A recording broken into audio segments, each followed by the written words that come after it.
عقائد و اعمال و نماز کورس کا وہ آج الحمدللہ اختتام پذیر ہوا، اور ہمارے محترم علامہ اشرف مہدوی صاحب داعی کے ساتھ تحسین و مبارکباد ہیں کہ انہوں نے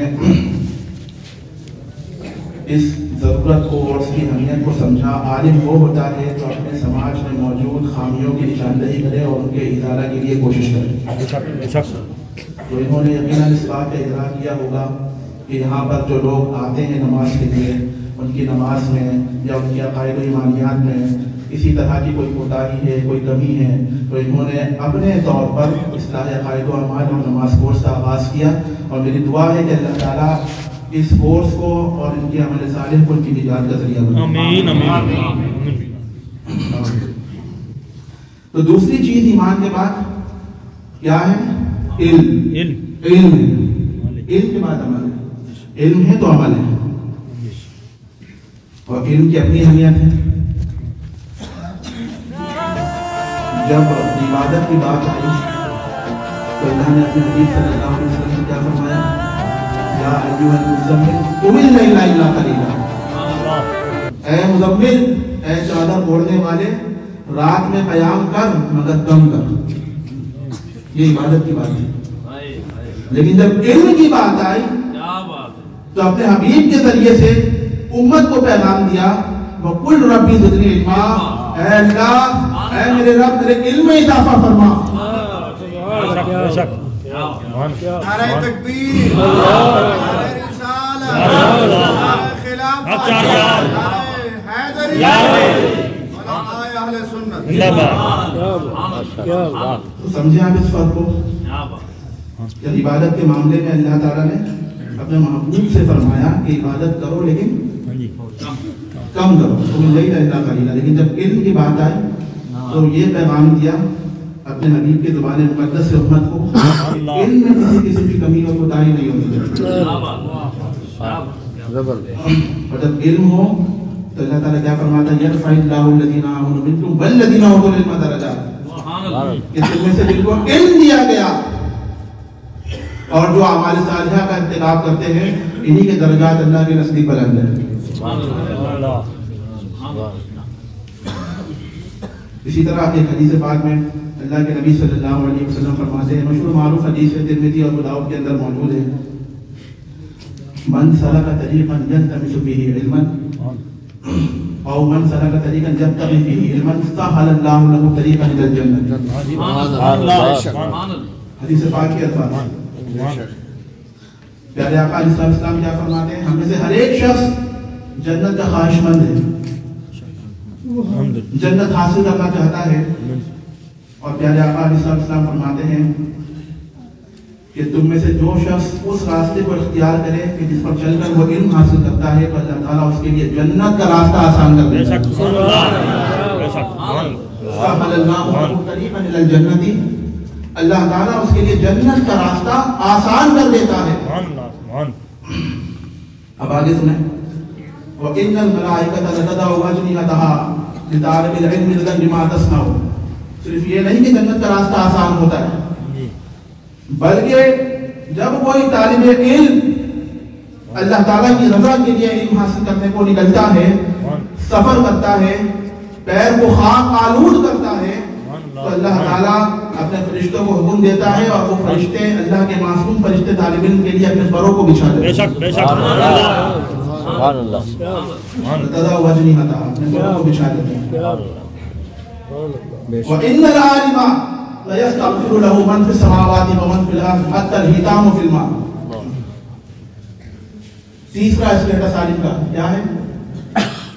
کہ عالم کے لیے آسمان و زمین میں موجود ہر چیز، ہر شے اہل علم کے لیے، عالم کے لیے استغفار کرتی ہے، حتیٰ کہ سمندر میں موجود مچھلیاں بھی عالم کے لیے استغفار کرتی ہیں۔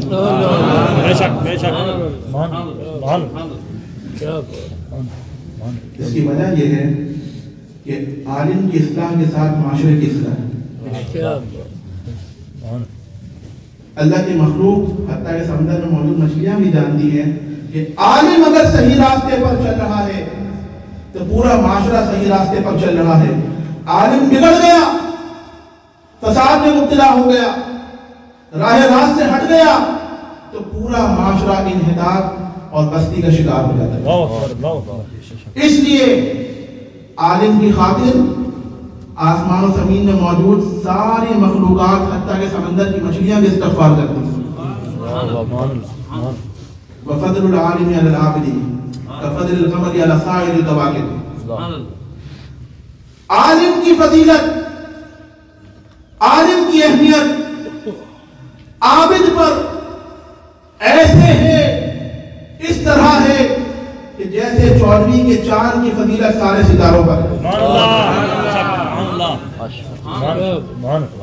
عالم کے وجود سے معاشرہ علم کی روشنی سے چمکتا ہے۔ جہاں عالم موجود ہے وہاں دین کا نور موجود ہے، جہاں عالم موجود ہے وہاں گمراہی موجود نہیں ہے۔ تو عالم کی اہمیت کیا ہے عابد پر؟ جیسے چاند کی اہمیت، چودھویں کے چاند کی اہمیت سارے ستاروں پر۔ جب چاند موجود ہو، چودھویں کا چاند ہو، روشن اور منور ہو، تو سارے ستارے اس کی روشنی میں چھپ جاتے ہیں۔ اسی طرح کسی معاشرے میں صاحب علم باعمل عالم موجود ہے تو اس کی بھی یہی اہمیت ہے کہ وہ اپنے علم کی روشنی سے ایسے چمکتا ہے کہ سارے لوگ، ساری گمراہیاں جو معاشرے کے اندر موجود ہے وہ چھپ جاتی ہیں۔ بے شک بے شک۔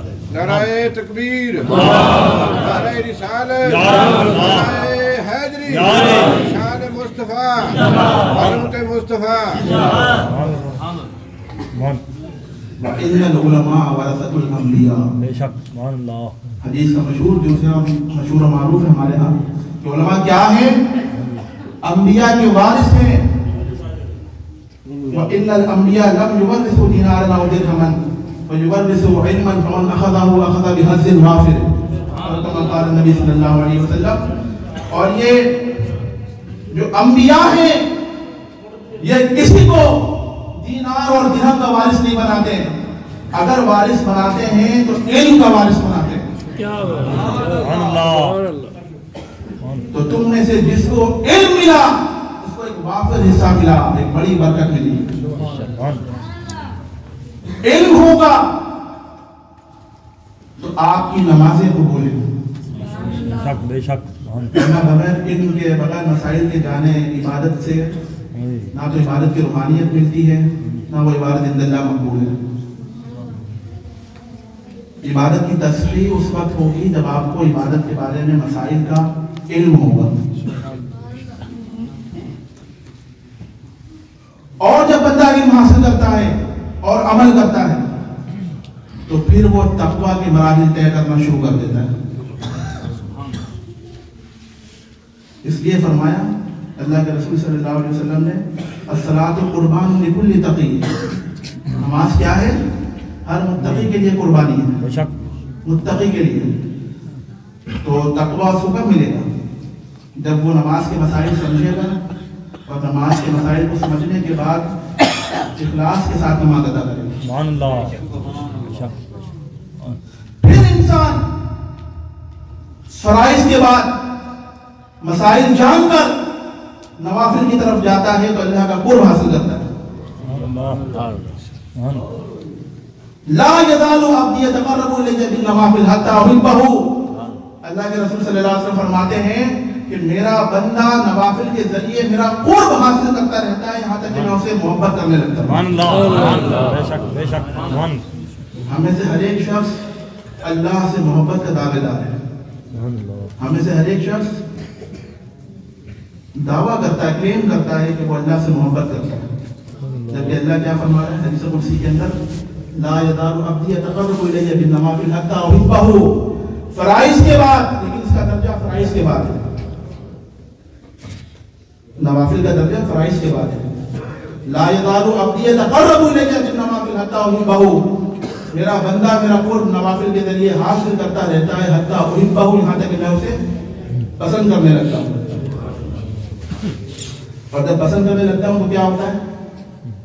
اس بندے پر کس طرح کی انعام و کرام اور نوازشات کا نزول ہوتا ہے؟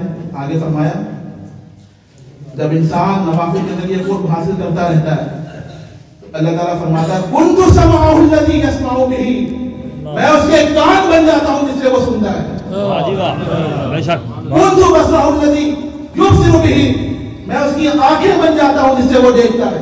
سبحان اللہ، سبحان اس لیے کہا کہ مومن سے ڈرو، مومن کیا کرتا ہے؟ اللہ کے نور سے دیکھتا ہے۔ سبحان اللہ، کیوں فرمایا؟ اس لیے فرمایا کنت بصرہ الذی یبصر بہ، جب بندہ نوافل کے ذریعے قرب حاصل کرتا رہتا ہے تو اللہ فرما رہا ہے کہ میں اس کی آنکھیں بن جاتا ہوں جس سے وہ دیکھتا ہے۔ سبحان اللہ، وَيَدَهُ الَّتِي يَبْطِشُ بِهَا وَرِجْلَهُ الَّتِي يَمْشِي بِهَا، میں اس کے ہاتھ بن جاتا ہوں جس سے وہ پکڑتا ہے، میں اس کی ٹانگیں بن جاتا ہوں جس سے وہ چلتا ہے۔ سبحان اللہ، یہاں تک کہ اگر وہ مجھ سے سوال کرے تو میں اسے لَأُعْطِيَنَّهُ، اگر وہ مجھ سے مانگے تو میں اس سے ضرور عطا کرتا ہوں، ضرور بھی ضرور نوازتا ہوں۔ یہ درجات کب ملتے ہیں؟ جب انسان فرائض کے بعد نوافل کے ذریعے قرب الہی کو حاصل کرنے کی کوشش کرتا ہے۔ سبحان اللہ، اور فرائض کی ترسیح کب ہوگی؟ جب آپ علم حاصل کریں گے۔ اس حوالے سے میں آپ سب کو مبارکباد دوں گا جن لوگوں نے اخلاص کے ساتھ اس کورس میں شرکت کی، علامہ صاحب سے مسائل سیکھے، اپنی اصلاح کی کوشش کی۔